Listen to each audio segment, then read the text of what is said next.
हीरा जड़ी हीरा लाल जड़ी। अच्छा, उस शादी में जो औरत लोग कुल गारी देवेली ऊ कैसे देवेली? अरे वो छोड़ा जाएगा। अरे बतावा ना प्लीज। पक्का? हाँ। बुरा ना मन बुना। ना।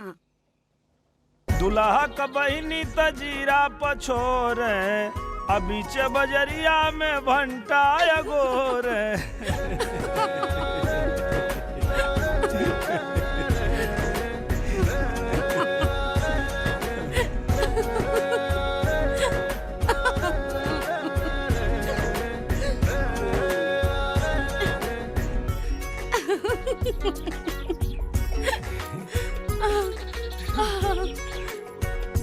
और है दुल्हा के बहिनी तजालिम्बा छोटा की, अखाले मुरैया अकेले में मोटा की।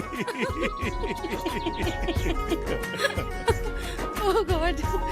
जैसन बकरी क पूछ वैसन दुल्हा क मोछ, सुना दुल्हा हो। बस।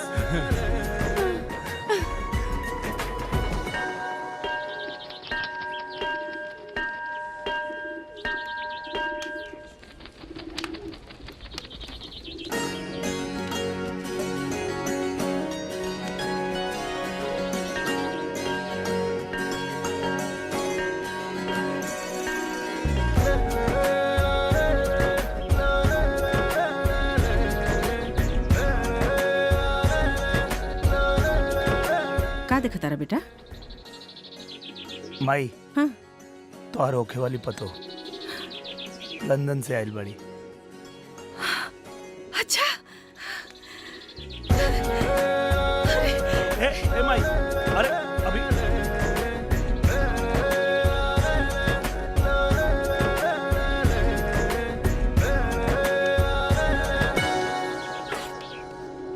बड़ी सुंदर बिया हमरा बेटा का पसंद।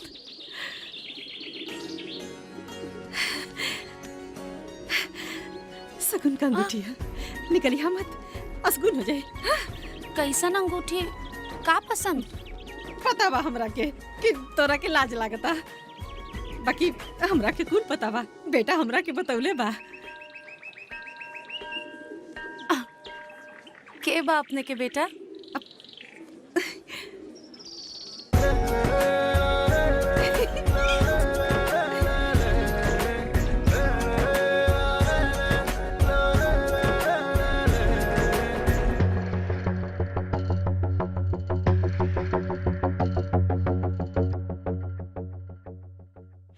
दिल तो करता है कस के थप्पड़ मारी। कहे 2-4 दिन तो से हंस बोल के बात का कर लेनी, ओकर ई मतलब समझ लो तू। हमार शादी तय हो चुकल बा, मेहरबानी करके अपन नजरिया बदल लो, वरना अगर हमरा परिवार के लोग के पता चली ना तो तोहर नजर निकाल ली है। नजर निकलला के बाद भी हमरा आंख में तोहरे तस्वीर नजर आई।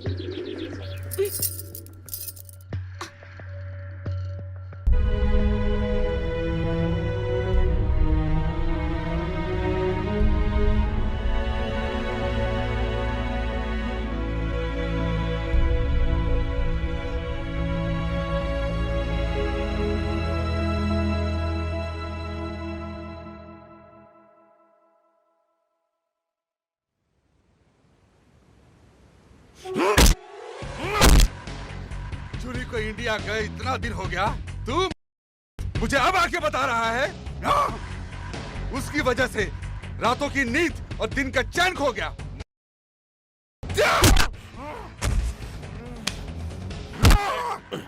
मैं तेरा बाप हूँ, बाप। इसी बात का तो रोना है। जूली जूली इंडिया चली गई और आप बेटा, वो सिर्फ इंडिया चली गई है, इस दुनिया को छोड़ के नहीं गई है। अगर वो साला बिसंबर आज बीच में नहीं आता ना, तो जूली तुम्हारी गोद में लेट रही होती। वो बिसंबर भी ऐसा वैसा आदमी नहीं है, शेर है शेर। और शेर जब बुढ़ा होता है ना, तो उसकी ताकत का अंदाजा करना मुश्किल हो जाता है। मेरी बात समझ में आई कि नहीं? हैं? तो फिर एक बात कान खोलकर सुन लीजिए। जूली मेरी गोद में नहीं, दिल में बैठी है, दिल में। और मेरा दिल शेर और कुत्ते में फर्क नहीं मानता। जूली नहीं मिली तो जलजला आएगा, और उस जलजले में चंद्रशेखर और विशंबर को ढूंढते रह जाओगे। ये मेरा धमकी नहीं, फैसला है।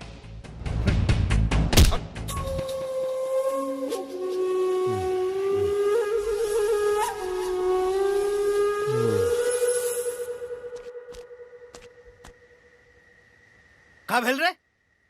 मुंह लटका के कहां बैठल बड़े? कुछ ना यार। अरे तो कुछ बोलबा कि मौनी बन के बैठल रहबा? अरे यार, जूली की शादी तय हो अरे गई तो शादी तय भइल बानू, भइल त ना बा। अरे तो दूसरा के खेत में लात डालल भी तो ठीक नहीं खे। अब मान ले खेत करम जरुआ निकलल तो गर्म जरुआ मतलब? कभो कभो कुछ लोग सरकारी खेत के भी छेक के आपन कहे लगेला। कोशिश करे में का जाता महाराज, आई हम चाहे जाइला बेदा आई।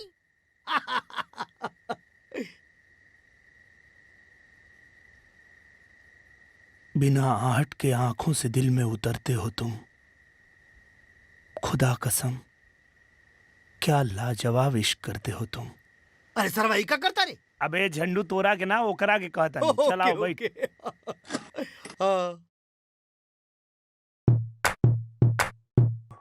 प्रणाम ससुर जी। प्रणाम किया और आपने आशीर्वाद भी नहीं दिया। तू यहाँ का करे आलूआ?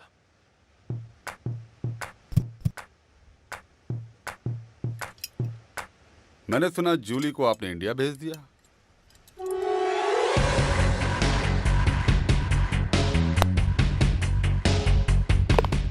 जूली हमार बेटी हिया, हमो के इंडिया भेजी या लंदन में रखी? तो से मतलब? वो मेरी जान है। और आपको क्या लगता है उसको मुझसे बचा पाएंगे? हम अपने बिटिया के तो से बचा भी ले और तो से अच्छा लड़का से होकर बियाह करके भी दिखाई। जूली की शादी कब और किसके साथ होगी ये तो समय बताएगा। ससुर जी।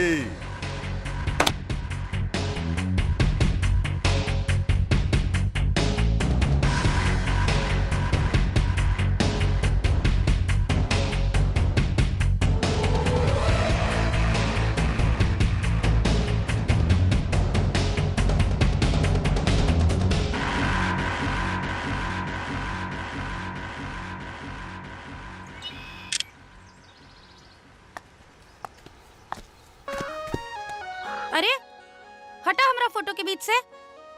अरे हमार फोटो खींच के अपना दिल से चिपका ला। तो के पता नहीं खे तू बहुत जल्दीबाजी कर रहल बाड़ू। कैसन जल्दीबाजी? बियाह के। अरे मैडम, हमरा कुंडली में लिखल बा भगवान लंदन से तोहरा के हमरे खातिर यहाँ भेजले बाड़े। सपना रात में देखल जाला, दिन में ना। तू हमार सपना जरूर देख सकेला, बाकी हमरा के पा ना सकेला। जैसे तू हेलीकॉप्टर के देख रहल बाड़ा, ओकरा के सिर्फ देख सकल जाला, बाकी पकड़ल ना जा सके।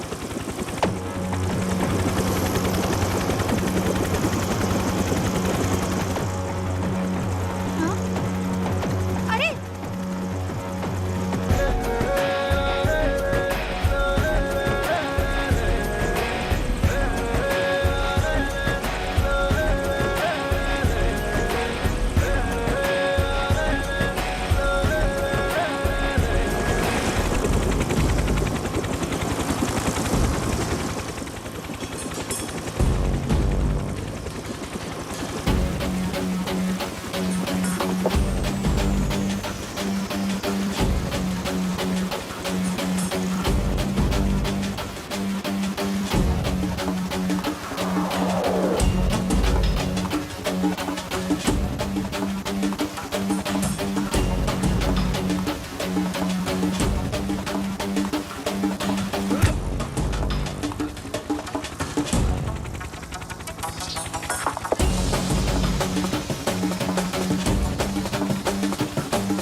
हमसे सच में बहुत बड़ गलती हो गई। तू सही कहत रहला। ई दुनिया में हमके तो से ज्यादा केहू प्यार न कर सकेला। प्लीज बाहर आ जा, प्लीज। हमके भी थोड़ा से अपन दिल के बात कहे क्या, प्लीज। I love you. बिटिया के शादी तय भी कल हला और अपना चाहने वाला के न्योता भी ना दिहला। ये तो बहुत गलत बात बा।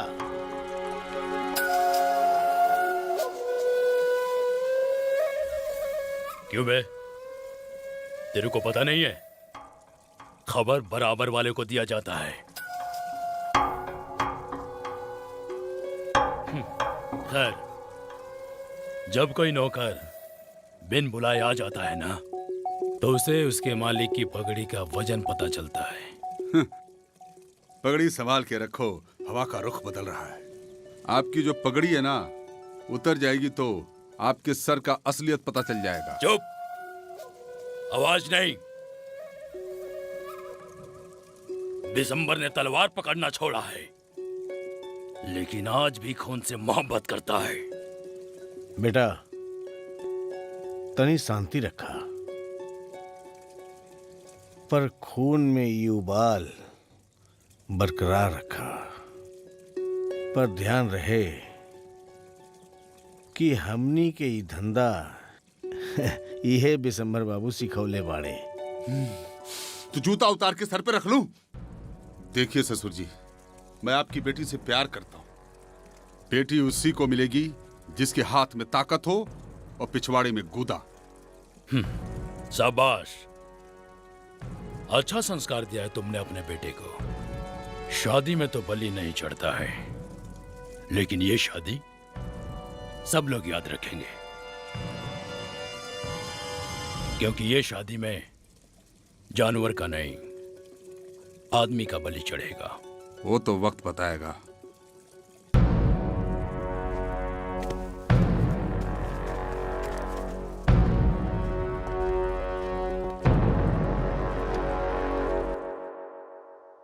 गाओ। कांच ही बांसे का बहंगिया, बहंगी लचकत जाए। गावा। बहंगी लचकत जाए, बाट जे पूछेला बटोहिया, बहंगी के करा के जाए, बहंगी के करा के जाए। तू त आन्हरा हवे रे बटोहिया, बहंगी छठी माई के जाए, बहंगी छठी माई के जाए। बटोहिया बहंगी छठी माई के जाए, बहंगी छठी माई के जाए। देखा था, सीख तो गईलू।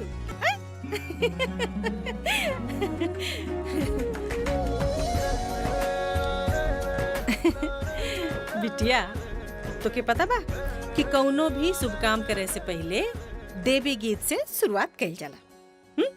जौन हम तो के देवी गीत सिखौले रही, चला सुनावा था। आप तो रहुओ गाई ना। अच्छा अच्छा। निमिया की डार मैया झूलेली झूलुआ हो की झूली झूली ना, मैया मुला गलेली गीतिया हो की झूली झूली ना। झूलत झूलत मैया के लागे ले पियसिया हो की चली भैली ना। ओही मालिनिया बसिया मैया चली भैली ना। ए माई, हाँ। कुल काम तू ही करबू? काहे? माने है जो हमारे पार्टनर साहब हवे, हाँ। एक नंबर का लफाड़िया हवे। काहे रे? आ गीत सिखाई माई या फीस लेबा तू? अरे तो हमरे माई ना। हाय हाय, ये तो नई बात बता चला आज तू। अच्छा अच्छा पार्टनर, तोहके कोनो गीत आवेला कि ना? हमके आवेला ना, अरे मालिक कचा कचवा बनी है गोलगप्पा। मार मार मार माइये के पागल मार। भागे से अरे बापा रे। भागे से यदि आदमी के देख लाइए बकलो हमरे यह आवेला त हम का करी। इच्छा पूर्ति माई के साक्षी मान के हम तोहरा के आपन बनावता नहीं। यहाँ जौन कुछ भी मांगल जाला सब पूरा होला।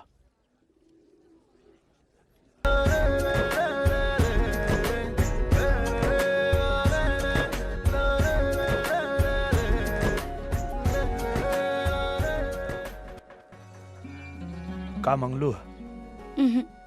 जब पूरा हो जाए ओकरा बाद बताइब। तू भी अपना खातिर कुछ मांगला। हम का मांगी जब माई हमके बिना मंगले ही सब कुछ दे देले बाड़ी। आगे का करे के बा? समय पे छोड़ दा। समय हमने के जीवन के कोनो न कोनो किनारा पे जरूर लगाई। मिलन होखे या जुदाई,